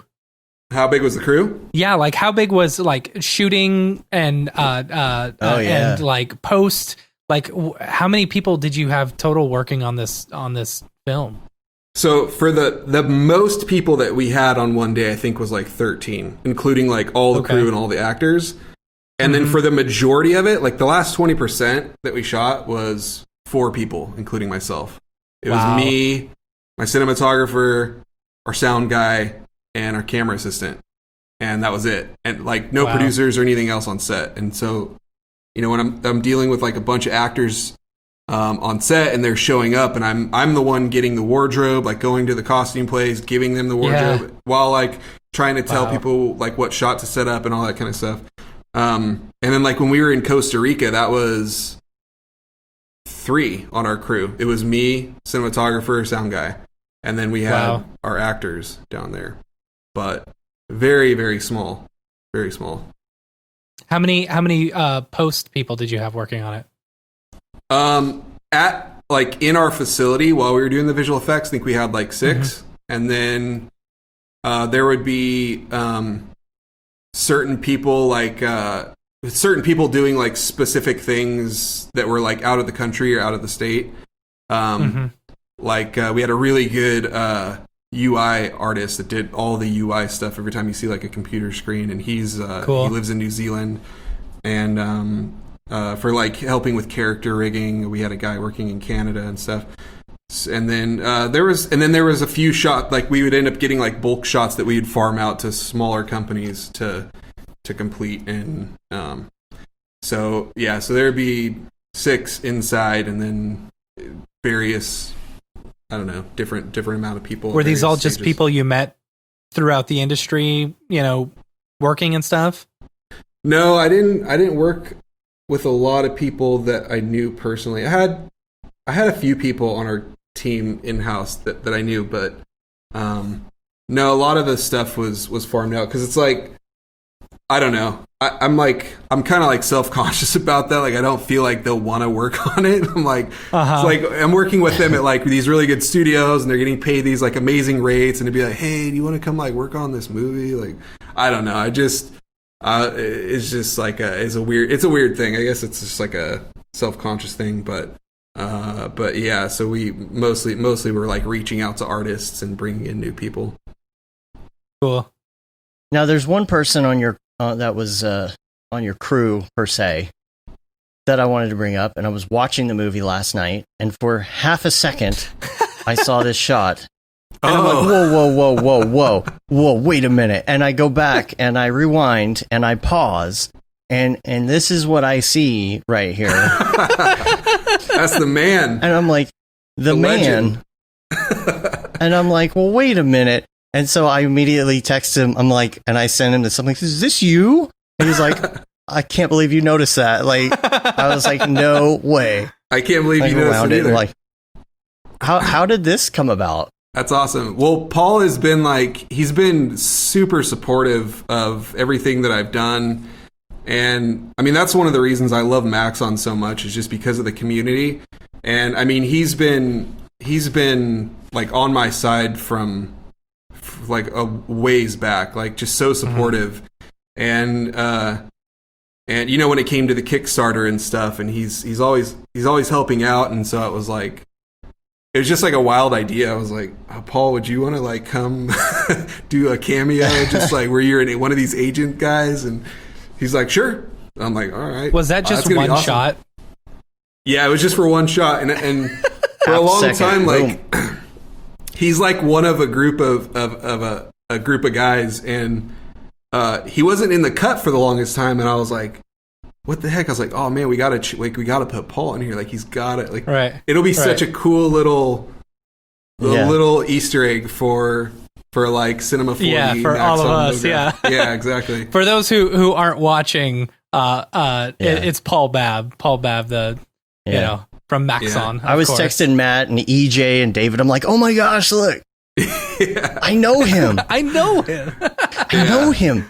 Yeah, he works for a secret government agency, so that's what he does on his time off. Who knew? I want to talk about distribution as well on this, because you know, this is on Amazon, to purchase on Amazon. What are the other outlets? Where else can you get this? I think it's like Amazon, iTunes, or Apple TV. It's like the same thing. Vudu, YouTube, Xbox. Are there physical copies too, like Blu-rays, or? July 7th there will be Blu-rays. Yeah, they're going to release them, and we have some bonus material too. So there's like a 35-minute behind-the-scenes featurette, like making of thing, where I'll go through and like I talk through a ton of stuff, like break down a lot of stuff there. But and then the commentary, and that'll come out July 7th. Nice. Yeah, like as far as Dave mentioned with distribution. Yeah, first off, you've got the distribution of all the online stuff, but also the distribution of the Blu-ray stuff. Like, are you going through and actually like authoring these Blu-rays, or do you have a company that is like, I don't know what the demand for all this is. Are they made to order? Yeah, no, they're it's our distribution. Our U.S. distribution company is a company called Shout Studios, and they have a long history with. I mean, they're almost like comparative to like the Criterion collection. Like they're the ones responsible for putting out Blu-rays for like all of like John Carpenter's movies and a lot of like old school classics. And so they're like very heavy in the physical media world. And when we were looking at distribution, and we had a couple of offers come in, a lot of distributors nowadays don't do physical media anymore, but there's still a huge market for physical media. And so while everybody does like all the online stuff, they kind of skip out on the digital part of it. But no, they're manufacturing the Blu-rays. Like, they'll be in Walmart and wherever else you go buy movies from. I don't know like who buys the Blu-rays. I buy Blu-rays and stuff still if it's like if there's going to be like some behind the scenes material on it, because I love that stuff. But I'll buy a Blu-ray if there's a digital copy of it as well, you know, because I like having the physical copy and the digital copy, you know. Yeah. So it's a legitimate distribution company that's, I mean, a small one, but they're, you know, putting it out. And, that's awesome. So how does the whole process of encoding and like requirements and gosh, how does all that work when it comes to something like Amazon? And are you having to pay them? Is it a deal? Like, how does that work? I'm not sure how they work out those like, I'm not involved with any of that. So you have you have somebody taking care of that. Yeah. Our distribution company is like, once the movie's done, I basically hand it over to them, and like I have a pretty big involvement when it comes to the design. Like the US poster, the UK made a poster of their own, which is just terrible. It really bums me out. But like, this is why it's good to like when you have like a major studio like Warner Brothers and stuff, they are in charge of every territory that it goes out to, so they have total control of like their marketing campaign. But like when you're a smaller movie like this, you're selling to like a separate distribution company in the UK and a separate distribution company in France, and a lot of times they'll go in and like make their own version of the marketing and like cut their own trailer and stuff. But for the US stuff, I had a really big involvement with the design of the poster and the trailer and stuff. But everything else, like when it comes to like promotion and like interviews and all that stuff, they're usually the ones going out and setting all that stuff up. And we had a theatrical release too, but you know, with everything going on. I was going to say, did you do any in theater at all? Yeah, we had a theatrical, very small one, like only a few, like I think it was like 10 theaters in the United States, something like that, in like just the major cities. But yeah, they set all that stuff up. So that's awesome. I just deliver the movie, help with like promotion, like marketing materials, and then they kind of take it over. Cool. Man, I can't wait to watch it. I'm really excited about it now. Yeah. You know, my dad watched it. So I guess I was over at my parents' house and I logged in to their Amazon in the living room, and they hadn't been on it in a while. I guess they didn't realize that it was my account on there. So I was talking to my mom the other day. She was like, your dad just watched this movie called Proximity. I'm like, are you on my Amazon account? I'm like, I guess you saw my thing come up there. Yeah. So even my dad watched it too. So I haven't had a chance to ask him yet what he thought about it, but I'm going to. Yeah. It's pretty mixed. It's kind of a little bit controversial toward the end. That's the word. Yeah. So cool. You've got this one under your belt. Let me ask you this, coming from like a motion graphics background, was there at any point when have you thought about ever doing like an animated short film versus like actually shooting an animated short? I had thought about that. I mean, there's been a few times where I've thought about doing that, but for you, has it always just been, no, we got to shoot it? I mean, I'm more interested in live action, but yeah. I would do an animated feature. An animated short, I don't know. The main reason I never had done it is just because I felt like I was never good enough for doing 3D. Like even if the short film that I did super early on called 3113 is like this like sci-fi kind of abstract short, and it was there was a creature in it, and like if I had the capabilities, I would have done that creature CG. But I was like, dude, there's no way. Like I couldn't even rig. This is like a while back. Like there was no way I could rig a character, and like it was just way too complicated. So I built a puppet myself, and so I just had never been like. Now I feel like I could. I feel like I have the capabilities to be able to do an animated short. Do you ever want to go George Lucas that short film and then like replace it with an animated character? No, I think that one's good. I think that one's in the past. Yeah, I don't know about that. But yeah, that's kind of the bummer thing is like when I first watched THX 1138, I didn't realize that it was like a special edition. Like it wasn't the movie that he made in the, I think it was like late 60s or early 70s, but it was all this, because like I'm watching it, I'm like, oh my gosh, like that's really impressive that they had this like huge set and all this stuff, and there's some stuff in there that I could tell was CG, and I'm like, wait a minute, how? And I was like, oh wait, and then I realized like, oh dude, this isn't the actual, this is like the souped up version when they re-released Star Wars. But So yeah, you watch that thinking like, okay, this is his early works. Let's see like what he did at that time, and then it's like it's all like, you know, re-edited and like CG and stuff added into it. But I don't know. I couldn't see like wanting to go back into a movie and like update it. It made sense for the Star Wars special editions. It was because they were developing the 3D technology, so it was like, all right, well, what do we do to like test this? Like, is this going to be good enough to do new Star Wars movies with a ton of 3D? And I was like, well, let's go into the other Star Wars movies and see if we can like, you know, take out some of the X-wings and do those 3D. Yeah. So it's kind of like an experiment with that, but I don't know if you could like look at a piece of work and be like, oh, I don't like this shot, and then go redo it. Yeah, I don't love the newly remastered. See, when I was in middle school, that's when they were re-releasing the Star Wars with the new footage and stuff like that in it.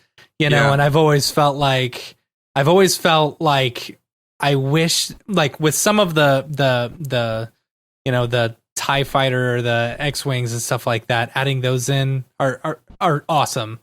But it's where he adds some of the comedy elements with the 3D characters where it's like, that wasn't necessary. You just got like the Jawas swinging off this giant creature. Yes, you know exactly what I'm talking about. I don't know why. I think that stuff is so funny because it bugs so many people so bad.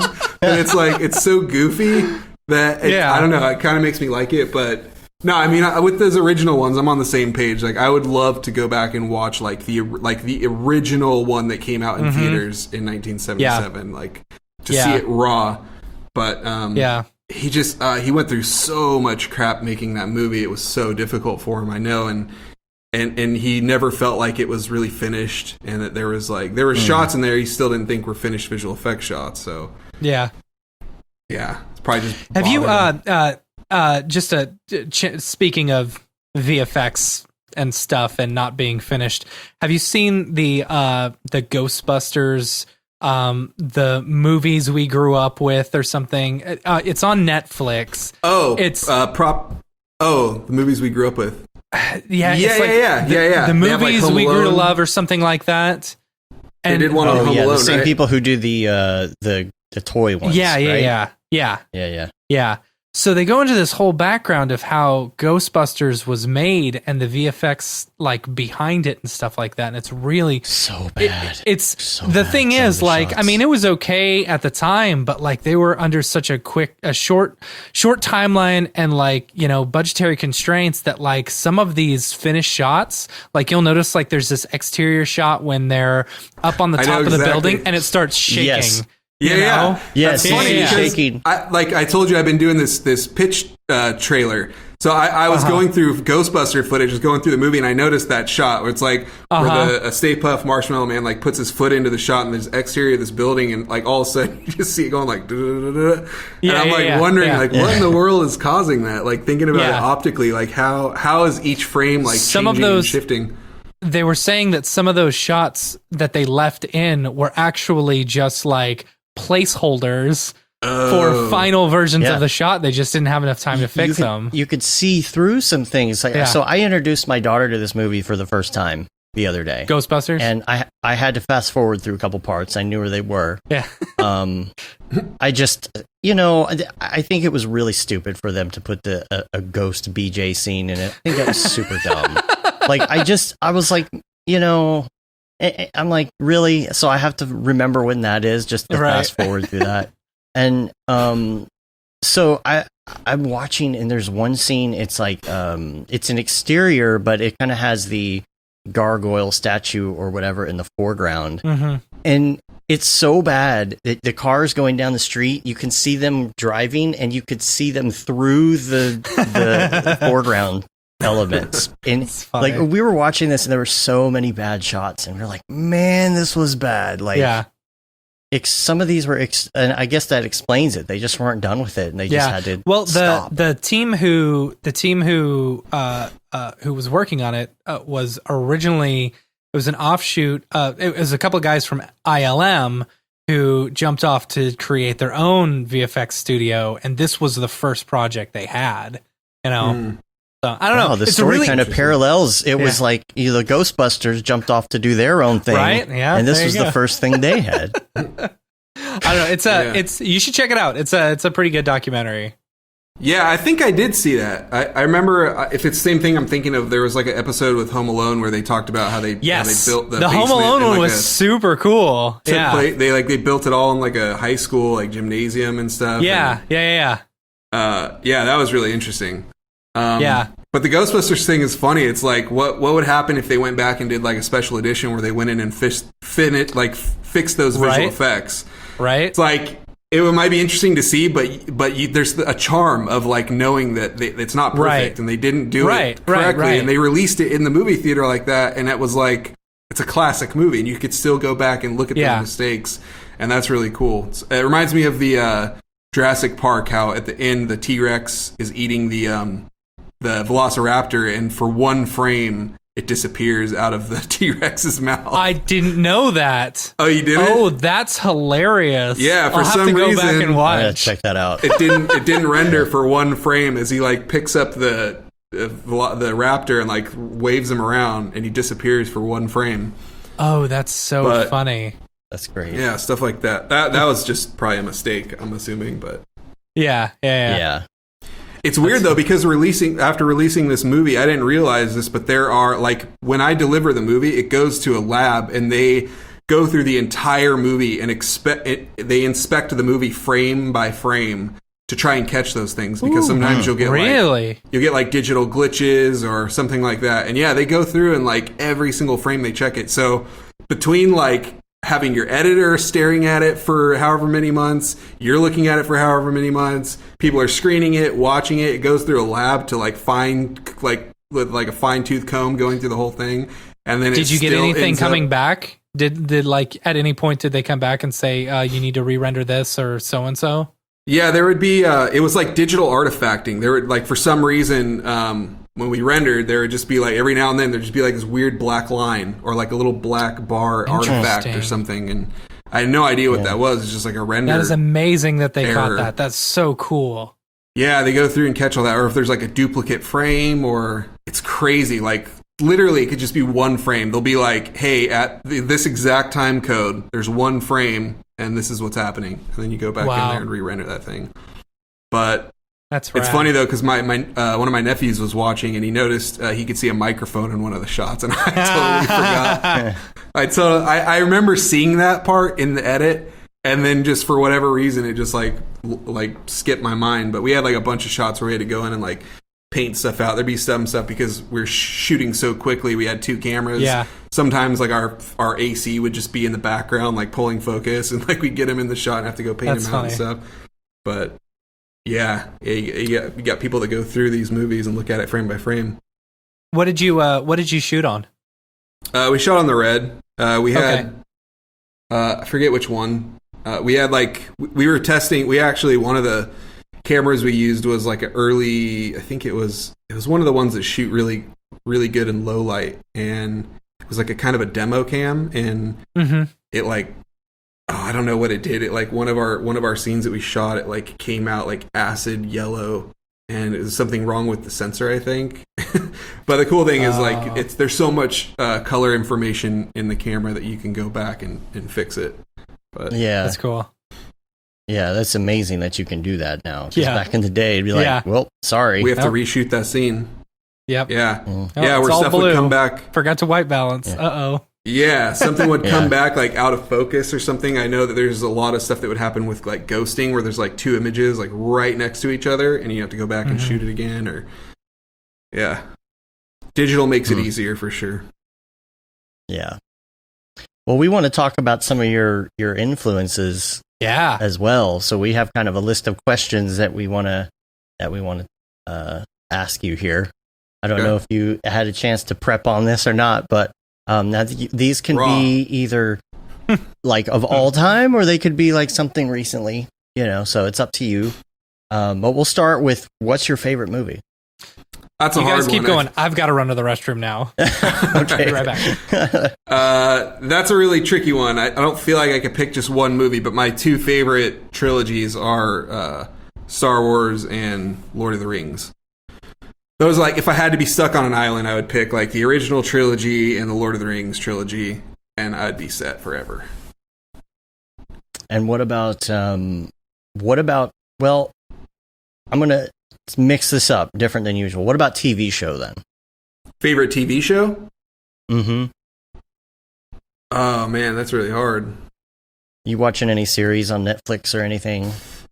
I'm not really watching anything right now. So you're the opposite of me. You're all in movies and no TV, and I'm the other way. I'm more of a series person. Yeah, what have you been documentaries. watching? You know, well, I watched the Epstein documentary the other day, which is I saw that on the seriously depressing, but amazingly like eye-opening. Yeah. You know, I think the last thing I watched, Better Call Saul. I really like that TV show. It's good. Like the offshoot of Breaking Bad. Man, I don't know. I can't really. I think there's a movie on Netflix right now with David Spade, and I need Matt to come back because I'm curious whether or not he's seen this. It's a David Spade movie. It's a Happy Madison production, so it has that kind of old school, goofy Billy Madison type feel to it, but it's called The Wrong Missy. It's new? And it's new, and I think it's just Netflix, and it's David Spade, and it is this woman who was on Orange is the New Black as one of the prison guards, but she plays this incredibly annoying person. and I can't even describe, because, you know, it's one of those things where you look at the trailer and you're just like, this is going to be an awful movie. What is this? You know, and it's like, I'll watch it, but I don't have any high expectations. The Wrong Missy. Have you heard of this? No, I haven't. Netflix. David Spade. Oh, so I mean, that's all you had to say. It's not, you need to watch it. Go in with no expectation. But this woman who plays this part, I've seen her in other roles, and she's never played a part like this. And she did such a good job of being like the most annoying person in the world. Gotta check it out. It looks so bad, and then you watch it, and it's like, it's really hard. She's so good at being bad that you're like, oh my gosh, this is awful. But there are actually some really funny parts, and of course, you know, like Rob Schneider has to make an appearance as some quirky character. Yeah. So if you want to put on something like that, where you're like, yeah, I'll just put a movie on and just do whatever, that's the one for you. I just remembered when you're talking about TV shows, there was there are two Disney Plus shows that just recently came out. One was Prop Culture. I don't know if you guys have seen that, but you talked about Ghostbusters. I think they went through, like, it's about this guy that collects movie props, like old movie props and stuff, and he goes through and like they go through like Honey, I Shrunk the Kids and Who Framed Roger Rabbit and I think Tron, like the original Tron movie. Cool. And they like talk to the director and Nightmare Before Christmas, and they go through and find all these old props that they have in like the Disney archives and like other props that prop people are holding on to. And it's just really cool, like blast from the past, kind of diving back into all these old classic movies and seeing props from it. And then I think what was it called? Disney Imagineering, which is like all about like the Disney theme parks and like starting from Disneyland and then building all the other parks throughout the world. That was such a cool series. Yeah. Mm-hmm. Yeah. I missed what your favorite movie was. What did you say? I named like 6 movies. No, okay. It was just the Lord of the Rings trilogy and Star Wars trilogy. Okay. I can't really pick one. That's hard. I don't know. Like, how can you have one favorite movie? That's so, like, do you guys have one favorite movie? Requiem for a Dream. Really? Yeah. One favorite movie? Oh, that's crazy. Yeah. It's the one that impacted me, like, emotionally, philly, whatever, the most. Like, it made me fall in love with Darren Aronofsky and like everything that he does. It's just my absolute favorite movie. Yeah. Yeah. Cool. Star Wars Episode 1. See, mine, I think emotionally, the most impactful one to me is probably Cinema Paradiso. What? I don't think I've seen that. Cinema Paradiso. It's an old movie at this point. I don't remember what. I don't even remember the last time I watched it, but that really impacted me. Yeah. Just emotionally, I really liked that. So, no, I don't know. We had a weird Skype glitch. We're good. Yeah. We're good. Okay, so what about music? Like, as far as your movie, you had a lot of 80s influence in there. Is that what you listened to, or? No. That was as all original music written by a band called Parallels and Radio Wolf. It was two bands that collaborated on the music. They wrote all original music for it. But it had like that 80s style, like, kind of like the music from like Stranger Things in their soundtrack. It had that, I don't know, it had this 80s influence in it. Yeah, Stranger Things is like, I don't know, takes place in the 80s, so the music is actually like straight out of the era, but I was a little bit more influenced by Drive. Like, Drive looked like it took place in modern day, but it had like a really cool 80s sounding soundtrack, but also like kind of 80s vibe to it. And Donnie Darko's soundtrack is really cool, although that one takes place in the 80s. Yes. But Tears for Fears, man. Oh yeah, Tears for Fears. Yes. Depeche Mode, like, yeah, all these cool 80s bands, like I had a lot of that stuff in the script, but like, it's really hard to get licensing for those. Of course, tracks. So, I like a lot of that music, but like, I don't know, probably my favorite band of all time's Coheed and Cambria. Just like I don't know if you guys have heard of them, like a rock, yeah, a rock of course. band. Yeah, I'll have to send you a link to my old band we used to get all the time. They sound just like Coheed and Cambria. Oh, really? Yeah. Oh, probably like it then. Yeah. Nice. That's funny. Now, what about podcasts? Do you listen to podcasts on the reg or no? The one that I listen to the most is Script Notes with John August and Craig Mazin. It's like a screenwriting podcast. I listen to that one the most, and then every now and then the DGA has a cool where they just do like talks with directors, and A24 has a pretty cool podcast, but they don't post a lot of stuff on there, so it's like every now and then you get talk with a director that did an A24 movie. But Script Notes is that's the one that I've been listening to consistently for like 8 years. That's cool. Oh, and there's Kevin. I didn't get his. What Kevin's well, you haven't chat. asked about favorite TV show yet. Oh, I did. Once you ask about, we went out of order. Well, what was your favorite TV show? Dang it! Shouldn't have gone to the bathroom.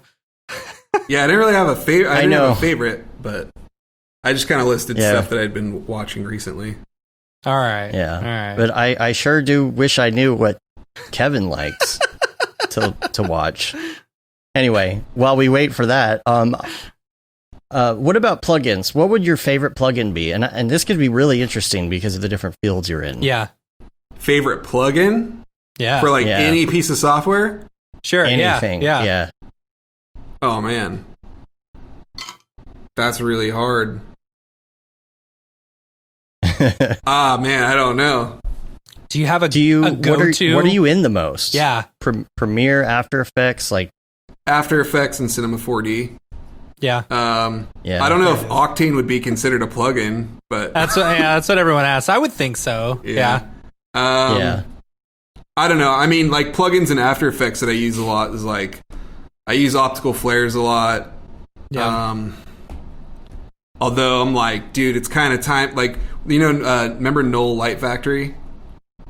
Oh yeah. Yeah, Null Light Factory. Yeah. That was kind of the jam before optical flares. Kramer. Yeah. Yeah, and I'm like, I really wish somebody would come up with some kind of lens package for 3D software, so like you could actually render out realistic photoreal lens flares depending on what the lens was. Like, say you shot. Otoy is working on that. I think Otoy is working on that. Oh, that would be so cool. Because I mean, imagine if you shot with like a Cook lens, like we shot with Cooks and Leicas, and if you could actually get a package of those lenses digitally that you could put on the front of your camera and it would react to light the same way. Like, that would be so cool. Yeah. Yeah. But yeah, I don't know. There's a good amount that I use a lot. Neat Video is a good one. Yeah, Neat's always a great got one. to degrain that footage or that render. What about headphones now? You probably have a couple different kinds, I can imagine, because you're podcasting now, but you're also on set and things like that. What is your headphone of choice? I've had these things for years. They're Bose, I think. Just straight up Bose. Yeah. I was just looking for headphones that, like, you know, if you're wearing them for a long time, they're not going to, like, hurt your ears. Like, some of them will just, like, smash your ear to the side. And I just went into Best Buy one time and, like, tried on the Beats headphones, tried on different headphones, and these, to me, were, like, the best sounding ones. So I just picked them up, and I've been using them ever since. But on set, you're always usually, like, when I first, you know, was first doing stuff with a sound guy, I would, like, bring my own headphones, but after a while, it's just whatever. He just walks up to you. Yeah, he just walks up to you with, like, a little pack and a headphone. You just clip it on, and it's like whatever. Yeah. All right. Your favorite app, your go-to app on your phone when you open it up. Instagram. Instagram. Okay. No. Yeah, it's probably like social media. Always like looking at stuff. I've just recently been looking at more and more of Twitter, but it's Matthias says he has questions about proximity. Matthias, you're late. Yeah, dude. Come on. What are they? Give them to us anyway. We'll ask the last question while Matthias is typing. I should have gotten Matthias to do a cameo. That was a missed opportunity. Yeah. Right. The next one. Yeah. And in the next one for sure. Okay, life hack. What? Your favorite life hack? What is your favorite life hack? What is your life hack? So, I almost said Mitch Hedberg. Mitch Myers. Mitch Myers is you turn a toaster on its side to make some bomb-ass grilled cheese. Oh. Wow. Yeah. Do you have any hacks like that? And they could be like that, or they could be something that help you in your day to day, or Oh man, any of those things. I don't know. I don't know if I have any. I'm sure there's something. I just can't think of it. A life hack. Oh man. Anything production wise life hack that you got? And production hack. Spoiler alert too. Uh-oh. So whatever he posts. We'll ask, but we'll give everybody the heads up. Yeah, I can't think of anything life hack. Sorry, well, we can come back to it. I know it's hard when you're on the spot like that, you know. Okay, dude, here's what the grilled cheese is good, man. Yeah, it's a good one. Yeah, Matthias, here's a spoiler alert. Okay, give us how long do we need to answer this? Let's say skip ahead for 2 minutes starting now. All right. Matthias says, how did the aliens not know who that was if they observed the Earthlings and could show images and replay events? Oh. Yes, I believe. Well, whenever that happens, a wizard did it. Yeah.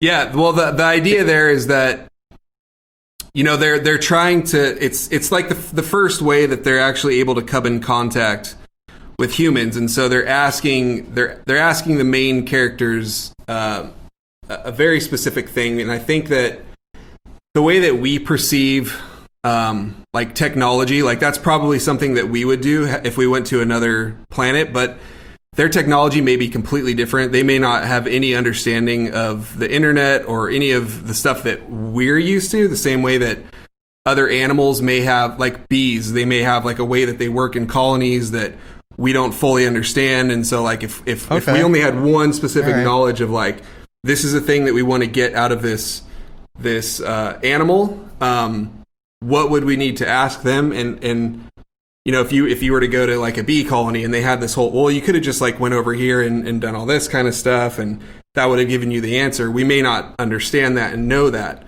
So for them, it was a communication thing and coming down to ask a specific question to the main characters. I think that vaguely, without getting too specific, I don't think you gave away anything too bad. I think that's good. Yeah. Hopefully, yeah. Spoilers. If it's like, if you've seen the movie, you're gonna know what he's talking about.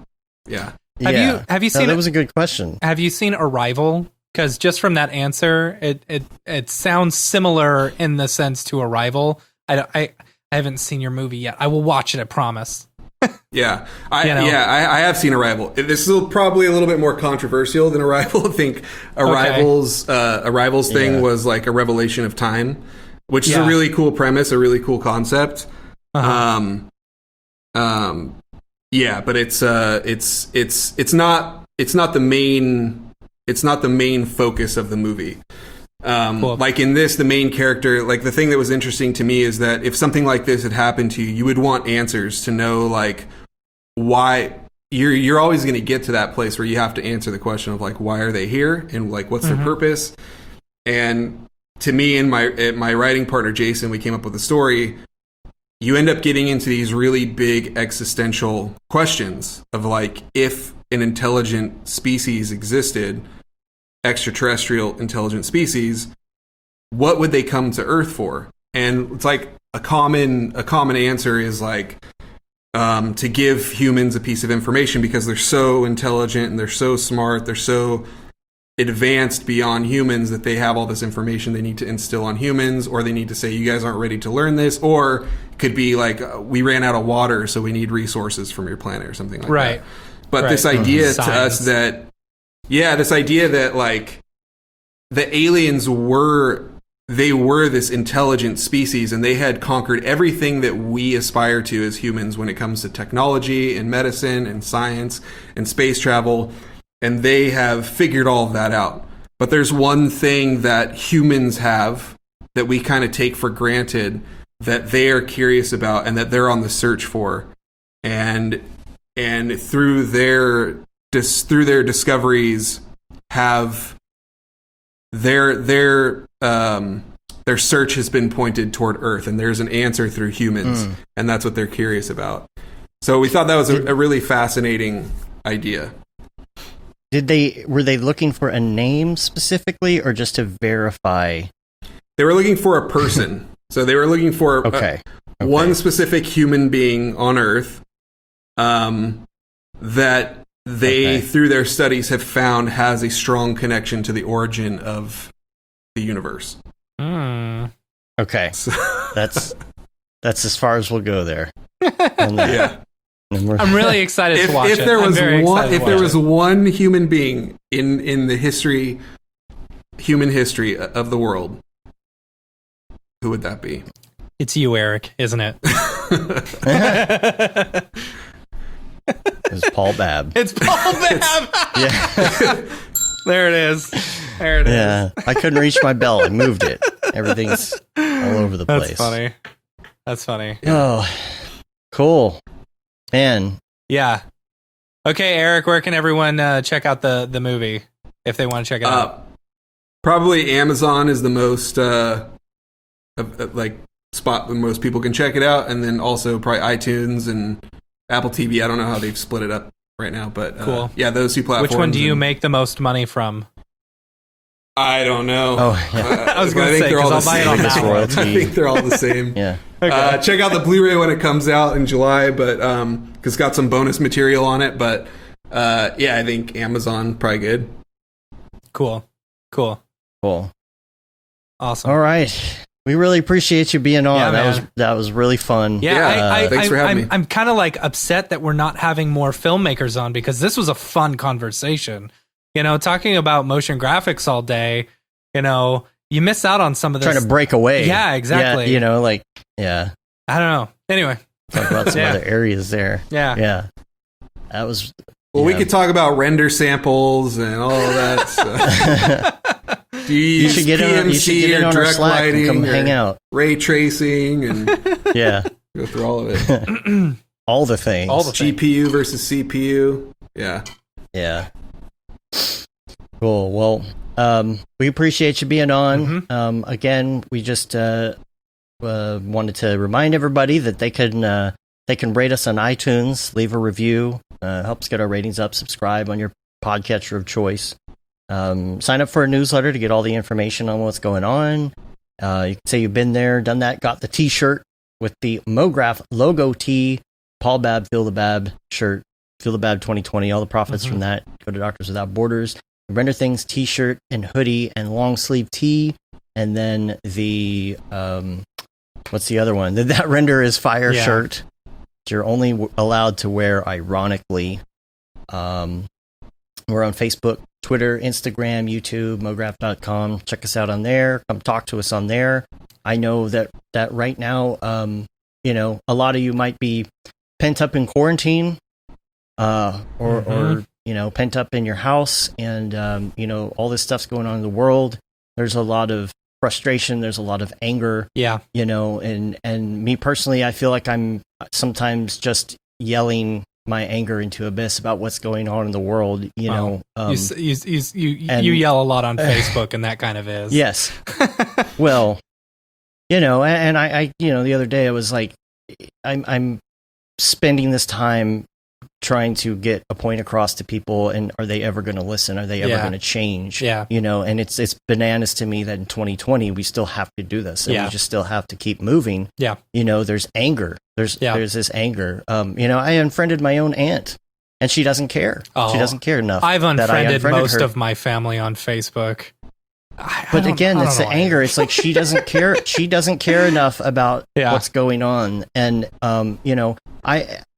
I don't know what it is about this industry, but it tends to be liberal. And I assume a lot of the times that everybody that I meet in this industry and everybody I'm working with has the same viewpoints I do, and I might have to check myself and realize that, maybe that's not always the case. And there's people that we need to bring into the conversation, and just stick together to make this change. Yeah. That's stuck in your own little bubble and your own little, echo chamber, is not going to help people evolve. I think what you're trying to say is come join us on our Slack, because come join us on our Slack. We can have some conversation there. We can learn from each other, learn how to become better Mograph artists and better people. Yeah, that's the thing. The people that are behind those icons on the internet, every single one of them is a person. They're real people. I think we need to make sure that we're not yelling at our own allies as well, because we're a family. Yeah.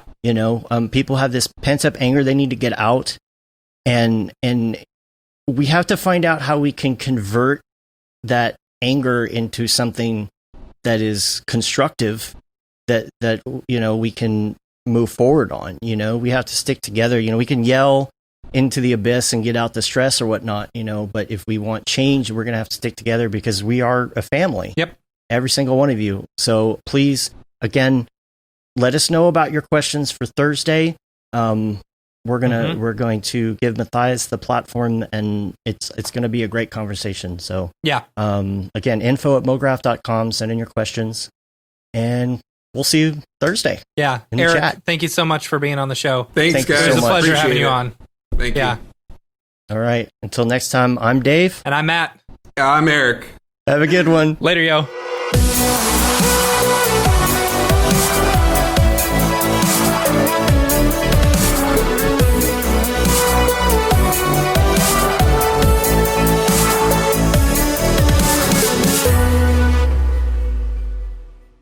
It's pretty good, I guess. Mograph.com, an online resource for motion graphic artists. Start your week with the Mograph podcast. Industry news, interviews with your favorite artists, and terrible humor. Watch live shows and interviews from Mograph events like NAB, SIGGRAPH, Half-Res, and local meetups. Our Mograph Talks feature live demos and motivation from artists all around the world. Sometimes you gotta make stuff that you're not gonna put on your reel, and I'm not here to judge. What if Rick and Morty show up for the countdown at midnight? That's where I peaked in life, in my career. We gotta stop this thing, Rick! It's gonna kill us all! Hear from the people that create your software, design your render engines, and artists that are changing the face of modern motion graphics. You get that render done. Yeah, you better frame what? Mograph tutorials and online classes will teach you about Cinema 4D, After Effects, as well as other popular software and render engines. Throw in the HDR Studio, take the render settings, pick the HDR, put in a reflection, and gorgeous. Branch into new software. Learn time-saving tips, techniques, workflows, and lessons that'll keep you up to date in the world of motion design. Oh, brother, those are some of my favorite elves. I love projects that scare me. When our art director comes to us and asks for something that I had never done before, man, it gets me pumped. Join the conversation in our live sessions. Check out our plugins or join the hundreds of daily active users in our Slack channel for technical help, advice, contests, or just to joke around. Real nice banana. Yeah, that's so funny. All right. I'm going to live forever. Subscribe today and get the latest updates on our YouTube and other social media channels. Take all your dreams and just do it! We don't care how you get here, folks. Just get here. Subscribe to Mograph.com.